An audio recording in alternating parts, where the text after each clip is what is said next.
आज हम लोग डिस्कस करेंगे संज्ञानात्मक विकास के सिद्धांत के ऊपर।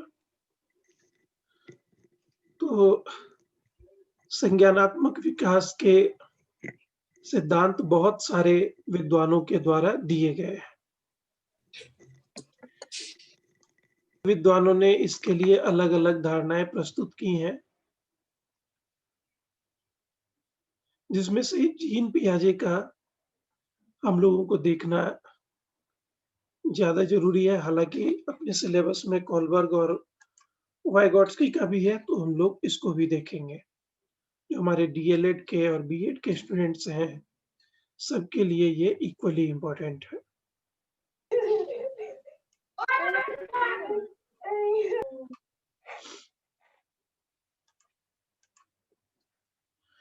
तो जैसा कि अपने पिछले सेशन में हम लोगों ने डिस्कस किया था, आपको बताया था कि स्विट्ज़रलैंड के थे जीन पियाजे और 20वीं सदी में सर्वाधिक महत्वपूर्ण सिद्धांत इसी को माना गया, संज्ञानात्मक विकास के सिद्धांत को।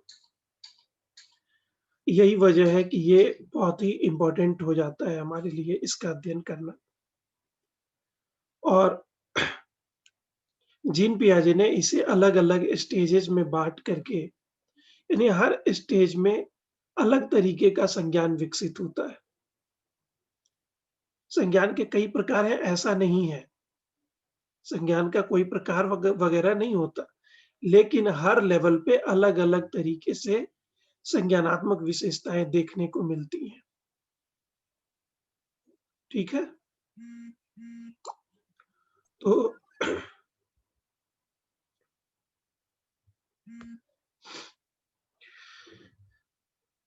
संज्ञानात्मक विकास के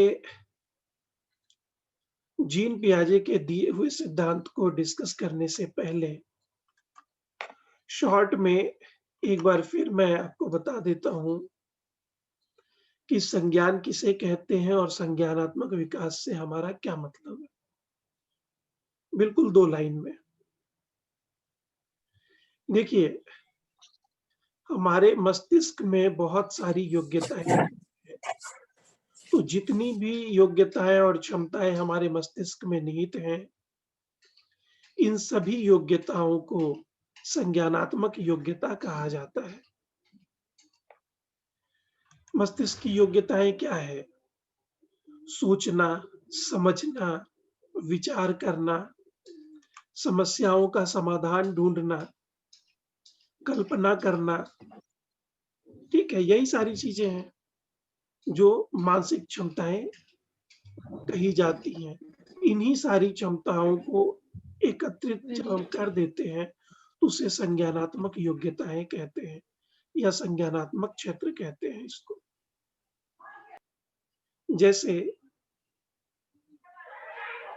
एक कंप्यूटर की अगर हम बात करें, जिस पे हम लोग वर्क करते हैं, एक डेस्कटॉप की बात करें, तो उसमें कितनी सारी चीज़ें शामिल हैं। उसमें मॉनिटर भी है, कीबोर्ड भी है, माउस भी है, प्रिंटर भी है, स्कैनर भी है, साउंड सिस्टम है, यूपीएस है, सीपीयू है। ये सारी चीज़ें उसके साथ जुड़ी हुई हैं, तब जाकर के वो एक कंप्यूटर सेट कहला रहा है। अलग-अलग भी इनकी अपनी आइडेंटिटी है, ऐसा नहीं है कि नहीं है। सबकी अपनी सेपरेट आइडेंटिटी है, लेकिन इन सबको कलेक्टिव वे में हम जिस नाम से जान रहे हैं, वो कहला रहा है कंप्यूटर। ठीक वैसे ही आपके द्वारा कल्पना करने की योग्यता, विचार करने की योग्यता, किसी चीज़ को याद करने और याद रखने की क्षमता, समस्या के समाधान करने की क्षमता, ठीक है? और भी बहुत सारी जो आपकी मानसिक जटिलताएँ हैं, जो योग्यताएँ हैं, इन सभी चीज़ों को सामूहिक रूप से हम संज्ञानात्मक योग्यता कहते हैं। इन सभी चीज़ों का विकास करना ही संज्ञानात्मक विकास कहलाता है। यहाँ तक बिल्कुल क्लियर रहिए आप लोग। अब एक चीज़ और समझने वाली बात है यहाँ, कि ये जितनी भी क्षमताओं का जिक्र किया गया, नाम लिया गया, ये सभी एक ही दिन में तो विकसित नहीं होते, सब एक ही साथ विकसित नहीं होते। जब बच्चा जन्म लेता है तो कोई भी संज्ञानात्मक योग्यता उसके पास नहीं होती है, बिल्कुल ब्लैंक रहता है। धीरे-धीरे एक के बाद एक, चूँकि सारी चीज़ें आपस में जुड़ी हुई हैं, तो एक क्षमता का विकास हुआ, उसने दूसरे को विकसित किया, उसने फिर तीसरे को, और इस तरीके से ये पूरा सीरीज़ खड़ा हो जाता है और इतना जटिल ब्रेन वाला मनुष्य आपके सामने आ जाता है। तो इन चीज़ों का विकास संज्ञानात्मक विकास कहलाता है और ये एक ही दिन में नहीं होता। ठीक है? ये एक ही दिन में नहीं होता है। जैसे हमने विकास की बहुत सारी अवस्थाओं के बारे में डिस्कस किया है, पढ़ा भी है, जिसमें से सबसे पहला आपका इन्फेंसी है, फिर चाइल्डहुड है, एडोलेसेंस है। तो प्रत्येक उम्र में अलग-अलग तरीके से संज्ञानात्मक विकास होता है। एक दौर वो भी हम लोगों ने देखा है, जब इमली का बीज पेट में चला जाता है, गलती से निगल लेते तो टेंशन होने लगता है। वो भी चिंतन करना है, कल्पना करना है कि पेट में से पौधा निकलेगा, फिर चोरी पकड़ी जाएगी, फिर क्या होगा? इस पे अच्छा खासा सेमिनार हो जाता है दोस्तों के बीच में। डॉक्टर उसको चाकू से काटेगा, कोई कहता है नहीं आड़ा से काटेगा। बच्चे ये सोच-सोच करके घबराते रहते हैं। एक अलग तरह का वो एक अलग तरह की सोच उस समय में होती है। फिर जब वो थोड़ा बड़ा होता है तो उनको पता होता है कि सब कुछ पेट में जाने के बाद डाइजेस्ट हो जाता है, इसलिए टेंशन लेने की बात नहीं है। और एक उम्र ये भी है जब हम लोग उस उम्र का मज़ाक उड़ा रहे हैं। हर स्तर पे अलग-अलग तरह की संज्ञानात्मक क्षमता देखने को मिलती है। इन शॉर्ट मैं यही कहना चाह रहा था आपसे। तो जीन पियाजे ने इसको 4 अलग-अलग ग्रुप में बाँट रखा है। 4 अलग-अलग स्टेजेज़ में उन्होंने इसे बताया है। तो सबसे पहला स्टेज जो है सॉरी, वो है sensory motor stage. Sensory motor stage, इसको संवेदी पेशीय अवस्था भी कहा जाता है। सेंसरी मोटर स्टेज या संवेदी पेशीय अवस्था। तो ये पहला चरण है। इसके बाद उन्होंने जो दूसरा स्टेज बताया है वो है pre operational stage. Pre operational stage, इसको पूर्व संक्रिया अवस्था भी कहते हैं। पूर्व संक्रिया अवस्था। तीसरे स्टेज का नाम है concrete operational stage. Concrete operational stage.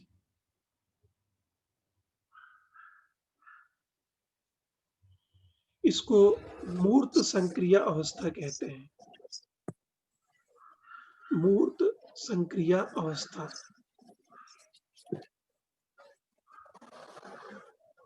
और लास्ट है formal formal operational stage. Formal operational stage, इसे हम लोग औपचारिक संक्रिया अवस्था के नाम से भी जानते हैं। औपचारिक संक्रिया अवस्था। तो ये 4 स्टेजेज हैं। इंग्लिश में तो कन्फ्यूजन नहीं है, कहीं पर भी आप देखेंगे जनरली इसी नाम से जाना जाता है, तो ये नाम आपको मिल जाएगा। हिंदी में समस्या हो सकती है, कहीं पर इसे संक्रिया अवस्था कहते हैं, कहीं प्रचलनात्मक अवस्था कहते हैं। तो अलग-अलग राज्यों में अलग-अलग तरह की हिंदी होती है, तो इसके अलग-अलग नाम मिल सकते हैं। तो मेरा एक सुझाव है कि अंग्रेजी नाम को हमेशा ध्यान में रखिएगा आप लोग। वैसे भी सीटेट ये कहता है कि इंग्लिश और हिंदी में कन्फ्यूजन हो, तो हिंदी सॉरी इंग्लिश को ही ऑथेंटिक माना जाए। ठीक है? तो हिंदी में बहुत सारे नाम हैं, जो भी नाम मिले नोट करके उसको रखते चलिए, ध्यान में बनाए रखिए, लेकिन बेसिकली आपका कांसेप्ट बनना चाहिए इंग्लिश में यहाँ पे, फिर कन्फ्यूजन नहीं होगा। और इससे संबंधित जो नोट्स हैं, वो नोट्स भी आपको प्रोवाइड कराए जाएँगे, आपके ग्रुप में डाल दिया जाएगा। और दूसरा चीज़ ध्यान रखना है कि जब ये टॉपिक हमारा फिनिश होगा तो एक बार पावर पॉइंट प्रिपरेशन के साथ भी हम लोग इस पर डिस्कस करेंगे, क्योंकि जीन पियाजे के संज्ञानात्मक विकास के सिद्धांत में लगभग सारी चीज़ें उपयोग में आ जाती हैं, ठीक है? जैसे मैंने आपको कहा कि इसके अंदर बहुत सारी योग्यताएँ शामिल हैं, तो अब इसमें बुद्धि भी हमको देखना है, स्मृति भी हमको देखना है, ठीक है? और भी जो आपका इमोशनल डेवलपमेंट है, फिजिकल डेवलपमेंट है, तमाम तरह की चीज़ें हैं, ये सब कुछ इधर रिवाइज़ हो जाना है। तो एक बार लास्ट में इसको और अच्छे तरीके से हम लोग पावर पॉइंट प्रेज़ेंटेशन के थ्रू समझने की कोशिश करेंगे। फिलहाल आपके कांसेप्ट बिल्डिंग के लिए ये लेक्चर क्लासेस ऑर्गेनाइज़ किए जा रहे हैं, इसको इसी रूप में आपको लेना है। तो हम लोग पहले स्टेज को देखते हैं, पहले स्टेज में क्या होता है। पहला स्टेज का नाम जैसा मैंने आपको बताया सेंसरी मोटर स्टेज। नाम से ही स्पष्ट है। सेंसरी का मतलब होता है क्या?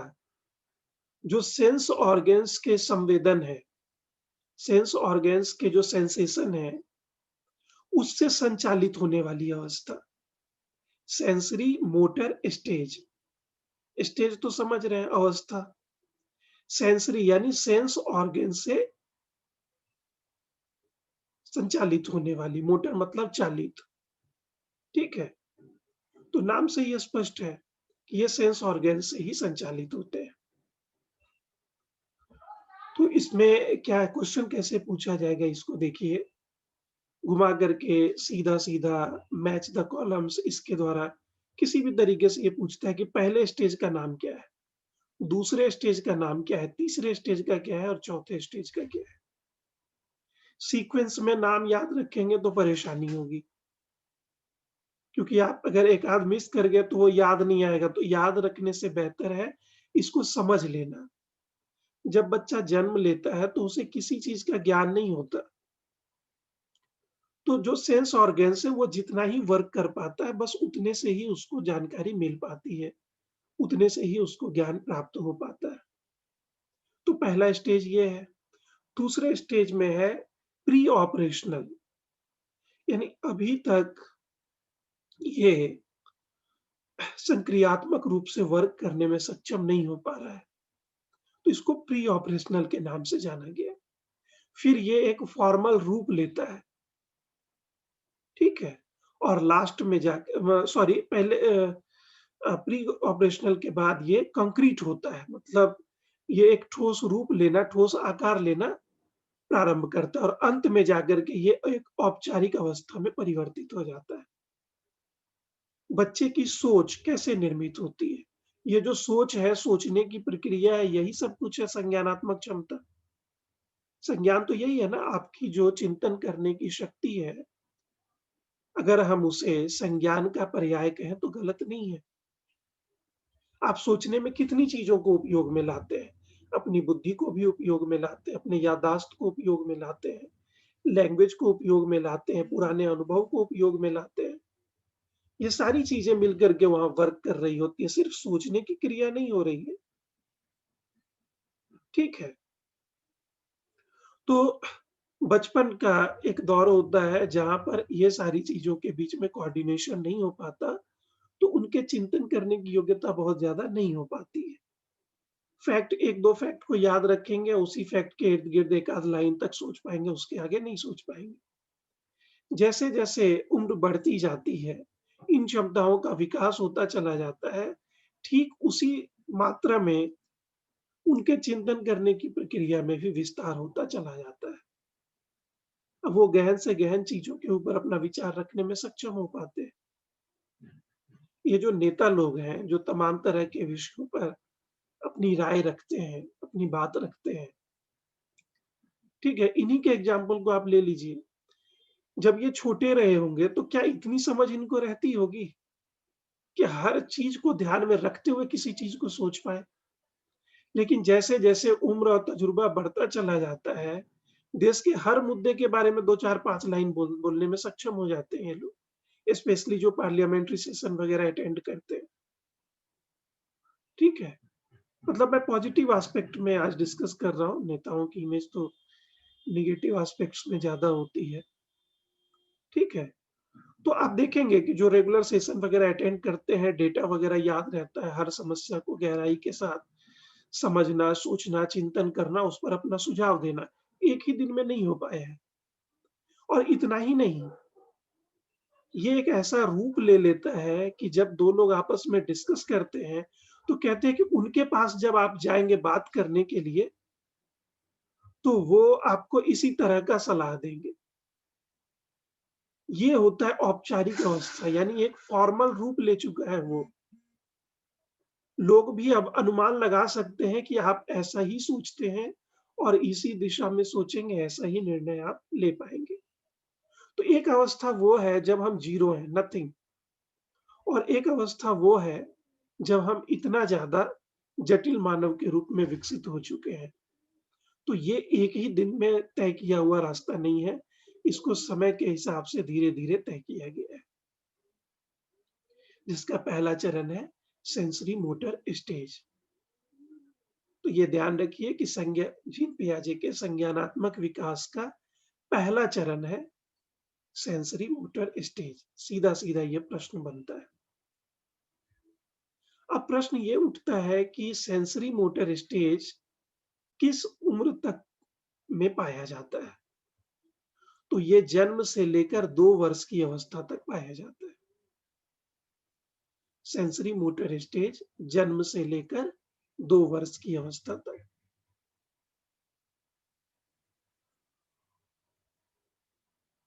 इस दौरान होता क्या है? तो इस दौरान सेंस ऑर्गन्स का विकास होता है। सेंसरी मोटर स्टेज के दौरान सेंस ऑर्गन्स का डेवलपमेंट होता है। सेंस ऑर्गन्स कितने हैं? 5, 5. ठीक है। 5 सेंस ऑर्गन्स हैं हमारे पास। इसे 5 ज्ञानेंद्रियों के नाम से आप जानते हैं। इन ज्ञानेंद्रियों का विकास होना यहाँ प्रारंभ होता है।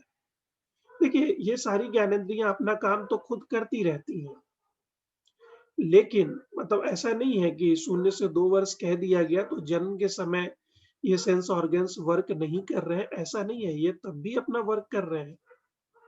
इनका कोऑर्डिनेशन हमारे सेंट्रल नर्वस सिस्टम के साथ नहीं हो पाता है, जिसके वजह से इनकी सूचनाएँ बिखरी हुई होती हैं, ये हमारे किसी काम की नहीं होती। ऐसा थोड़े ना कि बच्चा जन्म लिया, तो 2 साल के बाद ही उसको स्मेल की समझ होगी या उसको सुनने का सेंसेशन होगा, ऐसा तो नहीं है। आप जानते हैं कि जन्म लेने के तुरंत बाद भी सुनने का सेंसेशन होता है। अंतर क्या है? कि वो मनुष्य की आवाज़ में और किसी वस्तु की आवाज़ में अंतर नहीं कर पा रहा है। जिस दिन वो समझने लगता है कि ये किस चीज़ का आवाज़ है, उस दिन माना जाएगा कि सेंस ऑर्गन्स इसका डेवलप हो गया है, ठीक है? लेकिन सुनने का सेंसेशन तो हो रहा है।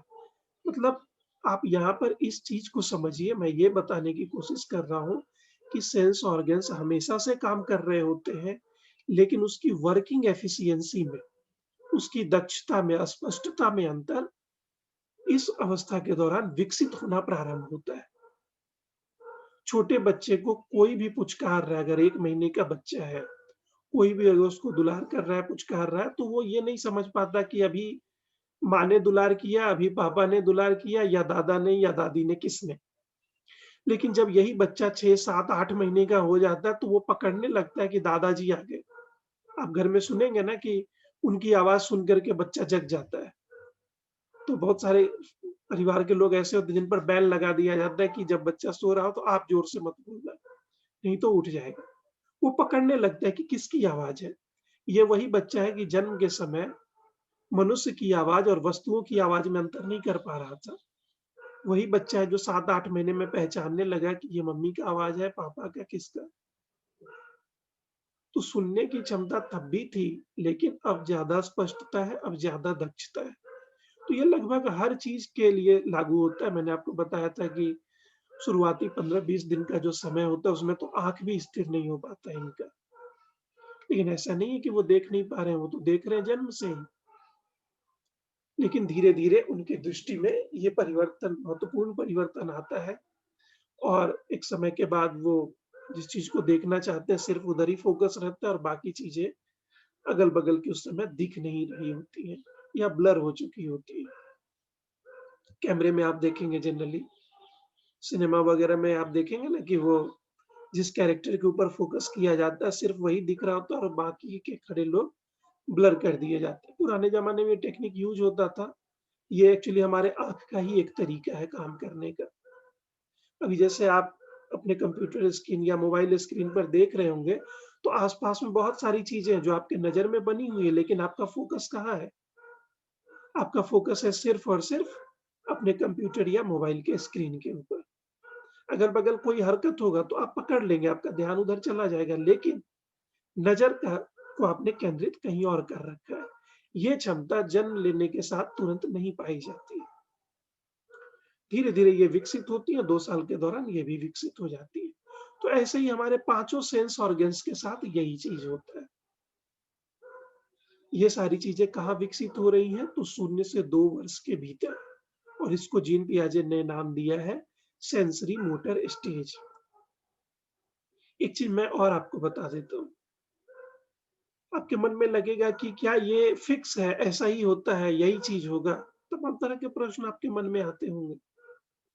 तो ऐसा हो ये 100% ज़रूरी नहीं है क्योंकि ये जीन पियाजे का स्टडी है। हम लोग देखेंगे कि वाइगॉट्स्की ने क्या कहा है, हम लोग देखेंगे कि कोलबर्ग ने क्या कहा है, उन्होंने भी अलग-अलग स्टेजेस बताए हैं। तो फिलहाल जीन पियाजे के अनुसार ऐसा हो रहा है, ठीक है? इसके बाद अगला फैक्ट है कि एज ऑफ रिफ्लेक्शन एक्टिविटीज़ इसको कहा जाता है। यानी इसका एक और नाम है रिफ्लेक्स एक्टिविटीज़ यानी प्रतिवर्त क्रियाओं की अवस्था। प्रतिवर्त क्रियाओं की अवस्था, एज ऑफ रिफ्लेक्स एक्टिविटी। इसका मतलब क्या होता है? एज ऑफ रिफ्लेक्स एक्टिविटी का मतलब क्या होता है? इसका मतलब होता है कि जो कुछ भी किया जा रहा है, ये वहाँ पर रिफ्लेक्ट हो रहा है, ठीक है? जो कुछ भी किया जा रहा है, वो किसी जगह पर अगर परिवर्तित होके हम तक पहुँच रहा है, तो इसी को हम लोग प्रतिवर्त अवस्था कहते हैं। तो जो कुछ भी बच्चे के सामने प्रस्तुत किया जा रहा है, वो चीज़ बच्चा अपने व्यवहार में रिफ्लेक्ट करना प्रारंभ कर देता है। ये इस दौर की प्रमुख विशेषता है। अपने आस-पड़ोस में जिन चीज़ों को होता हुआ देखेगा, माता-पिता जिस चीज़ के ऊपर डिस्कस कर रहे हैं, उनका वे ऑफ थिंकिंग क्या है, वे ऑफ लिविंग क्या है, ये सारी चीज़ें बच्चों के व्यवहार में उतरनी शुरू हो जाती हैं। अपने कई सेशन में मैंने डिस्कस किया है, आपको पहले भी बताया है कि माता-पिता जब अपने बच्चों में किसी अवांछित व्यवहार को देखते हैं, अनएक्सपेक्टेड चीज़ों को देखते हैं, तो उनको बड़ा तकलीफ होता है या वो अमेज़्ड हो जाते हैं कि ऐसा मेरा बच्चा क्यों व्यवहार कर रहा है? और मैंने इसका सॉल्यूशन भी आपको बताया, इसका कारण भी बताया है।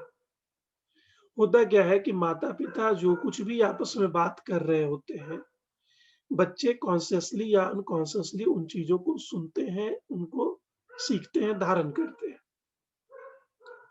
और जिस चीज़ को आप सुन रहे हैं, सीख रहे हैं, धारण कर रहे हैं, आपके व्यवहार में वो चीज़ अपना असर दिखाएगा।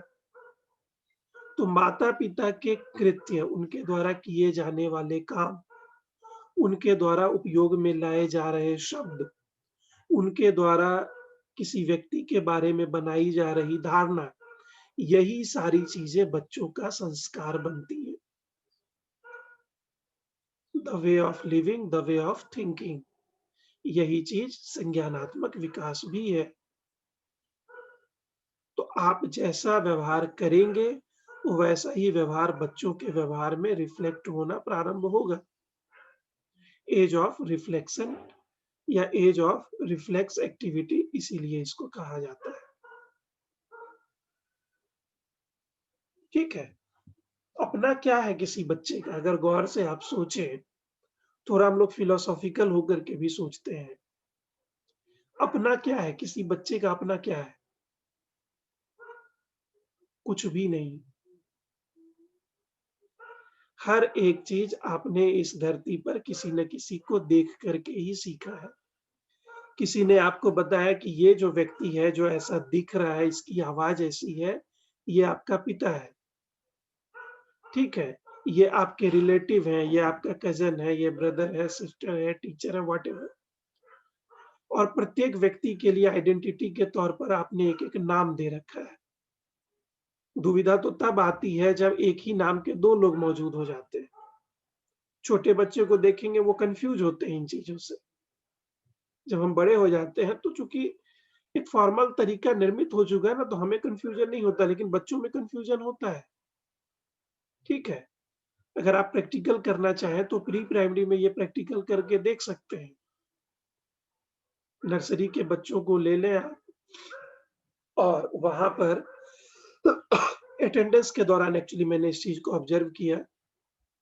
एक ही नाम के अगर 2 बच्चे आ जाते हैं, तो उसमें से मैक्सिमम बच्चों को ये प्रॉब्लम होना शुरू हो जाता है, ये टेंशन होना शुरू हो जाता है कि अगर इसका भी नाम कोमल है, कोमल प्रभा है और कोमल बरहा है, ठीक है? तो रोल नंबर 11 जब बोलेंगे तो कोमल प्रभा उस समय यस सर बोलेंगी या कोमल बरहा वहाँ पर यस सर बोलेंगी। छोटे बच्चे को इसका टेंशन रहता है। जैसे-जैसे वो बड़े हो जाते हैं तो उनको पता चलने लगता है कि अच्छा 11 पे कोमल प्रभा बोलेंगी, 12 पे कोमल बरहा बोलेंगी। ठीक है, धीरे-धीरे वो चीज़ क्लियर होता है, लेकिन स्टार्टिंग में कन्फ्यूजन होता है उनको। क्यों? क्योंकि उनका संज्ञान इसी तरह से निर्मित हुआ है। बात समझ में आ रही है? इसको एक एक प्रैक्टिकल के रूप में आप देख सकते हैं।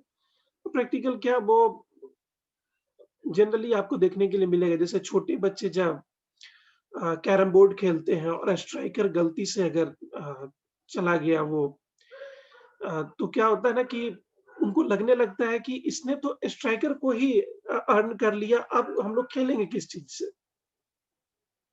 बड़े लोगों के साथ ये समस्या नहीं होती, उनको पता है कि इसके लिए पेनल्टी देना होगा, अगर किसी ने स्ट्राइकर अर्न कर लिया तो उसके लिए पेनल्टी देना होगा, तो उनको पता है। लेकिन छोटे बच्चे को टेंशन होने लगता है, जो पहली बार खेल रहे हैं जनरली, तो उनको लगने लगता है कि अब खेलेंगे किससे? ये तो गया। समझ रहे हैं? मतलब समझिए कि मनुष्य के संज्ञान का लेवल कैसा होता है और किस तरीके से ये डेवलप होता है। स्टार्टिंग में वो बहुत बड़ी समस्या थी। आज अगर कोई बच्चा ऐसा कहता है तो हम उसको हँस के समझा देते हैं कि अरे कोई बात नहीं है, उसके बदले ये पेनल्टी रखेंगे और फिर हम लोग उसी स्ट्राइकर से खेलेंगे। ठीक है? तो इस समय में कुछ भी उसके पास होता नहीं है, सब कुछ वो सुन कर के, देख कर के, अनुभव करके, जो चीज़ आप उसको बताते रहते हैं, उन्हीं चीज़ों को कलेक्ट करते-करते अपना एक संसार बनाता है, अपना एक सोच विकसित करता है। तो ये सेंसरी मोटर स्टेज की बात हो रही है। इसके बाद 0 से 20 दिनों का जो समय होता है, इसमें भी आप देखेंगे ना कि अलग-अलग उम्र को बाँट दिया गया है सेंसरी मोटर स्टेज को भी, कि पहले महीने में क्या होता है, दूसरे महीने में क्या होता है, चौथे में क्या होता है, छठे में, 8वें में। तो जनरल ये एक फैक्ट है, ज़रूरी नहीं कि सारे बच्चों के व्यवहार में ये चीज़ें एक ही जैसा देखने को मिले, किसी में ये व्यवहार तीसरे महीने में देखने को मिल सकता है, तो किसी में दूसरे महीने में ही। मैंने आपको बताया है कि व्यक्तिगत विभिन्नता बहुत बड़ा रोल प्ले करती है और सारे के सारे बच्चे आप कह सकते हैं फैक्ट्री प्रोडक्ट नहीं है ना, तो अपनी-अपनी क्षमता के हिसाब से विकास कर रहे होते हैं, तो वो अंतर वहाँ देखने को मिलेगा आपको। तो 0 से जो 20 दिन का समय होता है या पहले महीने तक का समय आप अगर आप कहें, तो वहाँ पर कोई भी चीज़ इसको नहीं आता है, किसी भी चीज़ की समझ नहीं होती है इसको। सिर्फ़ इसके पास एक ही गुण मौजूद है और वो है चूसने की क्रिया। ठीक है? ये एक्चुअली नेचर ने इनको गिफ्ट दे करके भेजा है, अगर ये चीज़ भी इनको पता नहीं रहे, तो बच्चे भूखे मर सकते हैं, ठीक है? तो नेचर ने इनको आप कह सकते हैं मूल प्रवृत्तियों के तौर पर विकसित करके भेजा है। तो इनके पास सिर्फ़ इतना ही है, जन्म के समय एकमात्र क्षमता इनके पास मौजूद है और वो है चूसने की, ताकि माँ इनको फ़ीड करा सके। इसके बाद चौथे महीने तक में यानी पहले महीने के बाद से चौथे महीने तक में एक चीज़ देखने को मिलता है कि प्राइमरी जो चीज़ें इनके लिए उपयोगी होती हैं, ये उसको आइडेंटिफ़ाई करना शुरू कर देते हैं। प्राथमिक तौर पर उपयोगी चीज़ों को पहचानना, पहले से चौथे महीने के बीच में होता है। जैसे माँ को इसी समय में वो पहचानना प्रारंभ कर देते हैं या जो इनका केयर टेकर होता है, उसको पहचानना प्रारंभ कर देंगे। नज़रें स्थिर हो चुकी होती हैं, ठीक है? तो ये महत्वपूर्ण बदलाव इस समय इनके अंदर देखने को मिलेगा आपको। फिर चौथे से 8वें महीने के बीच में चीज़ों को, वस्तुओं को पहचानना प्रारंभ कर देते हैं। ये चौथे महीने से पहले नहीं हो रहा है, चौथे महीने के बाद हो रहा है। अब किसी बच्चे को आप तीसरे महीने में देखेंगे कि उसको पता है, जैसे उसका कोई खिलौना है, उसको आपने ले लिया और वो बच्चा रोना शुरू कर दे, तो अब आप ये मत कहिए कि सर आपने तो चौथा महीना कहा था, ये बच्चा तो साढ़े 3 महीने में ही रोने लगा अपने सामान को देख कर के, अपने खिलौने को देख कर के। तो मैंने आपको बताया है कि किसी बच्चे में थोड़ा पहले हो सकता है, किसी बच्चे में थोड़ा लेट से भी हो सकता है, ये ध्यान रखिएगा, ठीक है? तो इस समय में होता क्या है, ये जानते हैं हम लोग। जैसे उसके हाथ में आप कोई खिलौना दे दिए, झुनझुना दे दिए, टीथर दे दिए, कुछ भी खेलने के लिए दे दिए। अगर वो उसके हाथ से गिर जाए या कोई दूसरा व्यक्ति उसको ले ले, तो ये उसको ऐसा होते हुए देख कर के रोना प्रारंभ कर देगा। ये वही दौर है जब उसकी मम्मी के गोद में कोई दूसरा बच्चा, जनरली 7वें 8वें महीने में कोई दूसरा बच्चा अगर दिख जाए, तो आप देखेंगे कि आतंक मचा देगा पूरा, कि मेरी मम्मी के गोद में दूसरा बच्चा क्यों गया? ये वही दौर है। इसके साथ-साथ अपने खिलौनों को पहचानता है, जैसे अगर आप बेड पे रख दे रहे हैं उसके खिलौने को, तो वो चादर को खींच करके उस खिलौने को प्राप्त करने की कोशिश करता है। तो इससे ये पता चल रहा है कि वो चीज़ों के साथ अपनी एक पहचान निर्मित करना प्रारंभ कर ले रहा है। और इस अवस्था के अंत में वो प्रयास एवं त्रुटि विधि से सीखने लगता है। सीखने की कोशिश करता है, गलती होती है फिर कोशिश करता है और गलती से बचने की कोशिश करता है और ऐसा करते-करते वो सीख लेता है। इसका सबसे अच्छा एग्ज़ाम्पल आप कह सकते हैं मनुष्य का चलना, ठीक है? चलने की प्रक्रिया में जितनी बार कोई बालक गिरा है, अगर उसे इस बात की समझ हो जाए, जैसे आपको और हमको इस उम्र में समझ हो जाता है, तो हम लोग उस काम को करने से बचते हैं कि लोग क्या कहेंगे? जैसे अगर अभी मैं स्केटिंग करने के लिए निकलूँ, तो ऑब्वियस सी बात है मुझे नहीं आती है, मैं कई बार गिरूँगा और मुझे ये समझ भी हो गया कि मैं बार-बार गिरूँगा तो लोग मेरे ऊपर हँसेंगे। तो नतीजा क्या होगा, मैं कभी भी स्केटिंग नहीं सीख पाऊँगा। लेकिन उस बच्चे के साथ इस चीज़ की समझ नहीं होती है, वो चलना सीख लेता है, हज़ारों बार गिरता है। आप और हम में से बहुत सारे लोग इंग्लिश इसलिए नहीं बोलते हैं या नहीं सीख पाते, हमें लगता है गलती हो जाएगी तो, ये उसी का जवाब है, ठीक है? तो प्रयास एवं त्रुटि से इस उम्र में बच्चा सीखता है और ये वो उम्र है जब बच्चों में नैतिकता का अभाव होता है। क्योंकि मैंने आपको बताया नैतिकता पूरी तरह से सामाजिक मुद्दा है। एक समाज में जो चीज़ नैतिक है, वो दूसरे समाज के लिए अनैतिक भी हो सकती है, होती है इवेन, ठीक है? तो ये एक सामाजिक नियम है, सोशल नॉर्म्स है। सोसाइटी अपने लोगों को एकजुट बनाए रखने के लिए कुछ नियम को तय करती है, जिसे नैतिक नियम कहा कहा जाता है। तो नैतिकता की समझ इन्हें नहीं होती है, यही वजह है कि डाँट खाते हैं, फिर भी उसी गलती को दोहराते हैं। 1 बार नहीं, 2 बार नहीं, कई दफ़े ये गलतियाँ रिपीट होती रहती हैं। आपको लगता है जानबूझकर करते हैं, वो जानबूझकर नहीं करता, उसे समझ ही नहीं है नैतिकता किसको कहते हैं, किस चिड़िया का नाम है। और इस अवस्था में पूर्व शाब्दिक यानी प्री वर्बल जो आपका प्रयत्न है यानी एफर्ट और रिपिटेशन ऑफ मोटर स्किल्स, इसके साथ-साथ जो आपका बेसिक इंस्टिंक्ट है, मूल प्रवृत्ति है, इन सभी चीज़ों पर आधारित ही व्यवहार पाए जाते हैं। तो हमारा समय यहीं पे समाप्त हो रहा है जिसकी वजह से बचे हुए पॉइंट्स को और अगले स्टेज को हम लोग अपने नेक्स्ट सेशन में देखेंगे।